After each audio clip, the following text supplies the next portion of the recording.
So you've probably already heard that the main source of energy that our body normally uses is in the form of glucose or carbohydrates. Our body is really good at making us think that glucose is what our body needs on a regular basis, hence addiction to sugars and carbohydrates.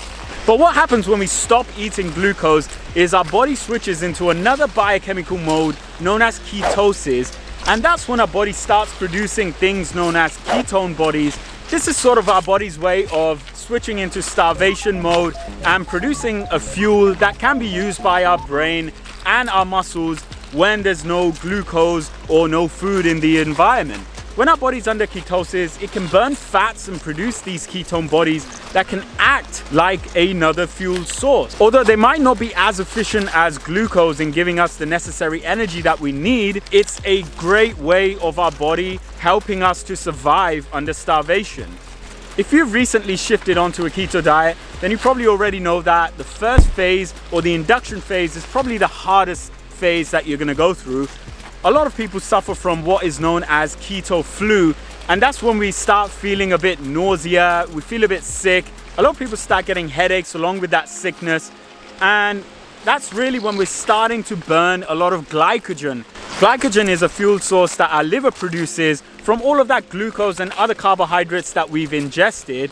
And when we shift into a keto diet, our body starts burning that glycogen, and it's this induction phase, the first week of a keto diet, when people often say they've lost most of their weight. People with severe weight issues also say that they can lose up to 10 kilograms of weight in the first week itself. Although a lot of this weight is lost in the form of moisture or water that can be trapped by carbohydrates that we eat on a regular basis, it's possible that we might undergo dehydration, and that's why you really want to be drinking enough water when you enter ketosis in the first week. Now, these keto flu symptoms tend to go away when we stay under ketosis for a while, generally after about 7 days or 10 days. I mean, when you look at the sort of food that you're eating in a keto diet, about 70% of your diet under ketosis is supposed to be fats, about 25% is supposed to be protein, and just 5% of that is supposed to be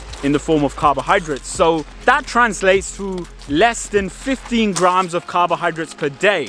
So of course it's going to be a shock to our bodies when we first enter ketosis. That's probably because we're used to our burgers and fries from McDonald's, but I can assure you it gets much easier when you stay under ketosis for a while. Now, let's move on to the second stage of the keto diet. At this point, I should probably mention that our bodies do not work like a computer in phases, and the time that you might have to put up with having a keto flu may vary depending on your diet, your lifestyle, or even your genetic makeup. And I should probably also mention that this video is not medical advice, and it's just a video based on information that I've gathered from my experiences and online reading. With that aside, congratulations on reaching the next phase of the keto diet. That's where things start to get much easier than they were in the first week or however long your keto flu took you. And it's where you're probably gonna stop feeling a headache or nausea from your keto diet. So if you remember correctly from the first part of the video where we stopped eating carbohydrates, that's where our glucose starts to get depleted, at least when it comes to our dietary intake. And as a result, our body compensates by burning more glycogen, which is usually stored in our livers. But it's not over yet. Our bodies have a trick up their sleeves, and it's called gluconeogenesis. Our bodies can actually produce glucose using proteins and fats. Our bodies can start burning down our muscle tissue to form that glucose. You now see how much we love glucose. But gluconeogenesis is not going to be a big problem. It's just our body doesn't understand that we're trying to get into a keto diet, and it might take some time for you to actually do so. Now, during the keto diet, you really want to make sure that you are getting enough proteins. And that doesn't mean indulging in excessive amounts of protein, because that protein is definitely going to get converted into glucose via gluconeogenesis. But if you don't get enough proteins, you're also going to start breaking down your muscle tissue. So if you're into bodybuilding or maintaining your muscle mass, make sure you're getting enough protein in the day. And if you remember correctly, you're supposed to be getting about 25% of your daily calorific intake in the form of proteins. Make sure you vary the source of that protein intake, because that will help ensure you're getting the right amino acids that protein is composed of, and you're also not excessively consuming anything that's going to give you a harmful reaction in the longer term. And if you love eating red meat, then make sure you're also combining that with white meats and egg protein, because they're good, healthier sources of protein. As time passes, our glycogen reserves get fully depleted and we no longer can form glucose from that glycogen. That's also when our muscles and fat cells start using ketone bodies instead of glucose. And as time passes, and again this time may vary depending on who you are, you will eventually reach the next phase of the keto diet, which is where things start getting interesting. The third and final phase of the keto diet is where you set your brain free from the clutches of glucose, and your brain can now start using those ketone bodies that are present in your blood as the primary fuel source. Now, usually your brain does depend on glucose because it's such an efficient fuel source, but as time progresses, your brain starts to learn how to use ketones instead as fuel. This is also the stage where a lot of people say they feel more mental clarity, and some people even go as far as saying they feel IQ improvements. Now, I can't vouch for the latter, but I can definitely say that the keto diet does get much easier in this phase when you start feeling good about the diet. Now, the issue here is that a lot of people take several weeks or even several months to reach this final phase of the keto diet.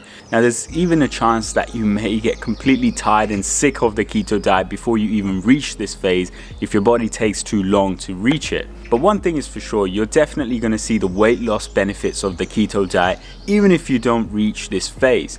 Now, one side effect that I forgot to mention about the keto diet is that since a lot of ketone bodies tend to smell, you're going to have a breath, also called as the acetone breath. And not everybody has an issue with this ketone breath, but if you do have an issue with it, you can always chew on gum or just mint leaves. It's a little issue for big benefits. Now, if at any point in the keto diet you want to check whether you're still in ketosis, then you can use what are known as ketone test strips. And you can pick these up from your local pharmacy or even Amazon, like I picked them up from. And all you need to do is just urinate on them, and they will tell you by a color code how much ketone bodies it's detected in your blood. Having too many ketone bodies in your blood can also lead to toxicity, so you're probably not going to see a massive color change, but even a mild color change will mean that there are some ketone bodies detected in your blood and you're still in ketosis. A more accurate way to measure ketosis is through blood tests. Now, this is probably unfeasible for everyone to do this on a regular basis, and therefore I'm not going to recommend getting a blood test. Now, when I asked a dietitian what they had to say about a keto diet, they asked me to stay away from it completely. And I understand the reasons coming from a micronutrient perspective. Although grains do contain high amounts of carbohydrates and they're not good for us in the long term if we take excessive quantities of them, they do contain micronutrients like B complex vitamins and also minerals like manganese, zinc, phosphorus and others. So when we cut out grains from our diet, we can possibly face an issue of being deprived from those nutrients, and we might want to look at taking them in tablet form. Now, I leave this completely up to you to think about what sort of vitamins you might lack when you go under the keto diet. Perhaps you're going to cut out milk completely, and you also want to add calcium to your diet. But again, these entirely depend on what sort of keto diet you're going to do. The keto diet has come really far. It was initially developed for epileptic seizures and diabetes, and it's such a beautiful way of our body helping us to actually burn that fat that you want to get rid of. And this is why I always say fats are not bad for us. Fats are actually good for us. There are local diets in this world that have high fat intakes but actually help to cut fat instead of increase your risk of cardiovascular disease. Eating more fat does not necessarily lead to a higher risk of cardiovascular disease. Now, the same cannot be said about carbohydrates. The same cannot be said about sugar.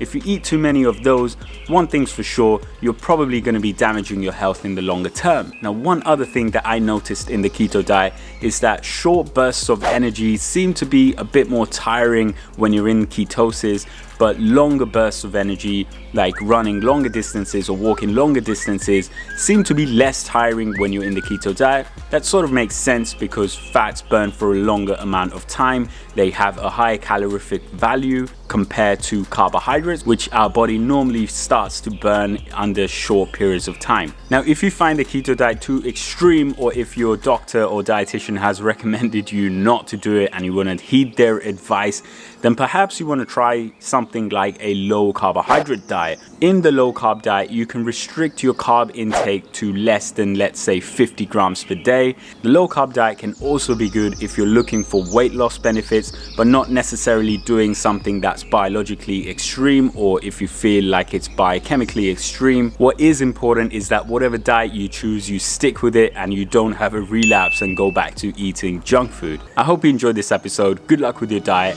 and have a lovely day.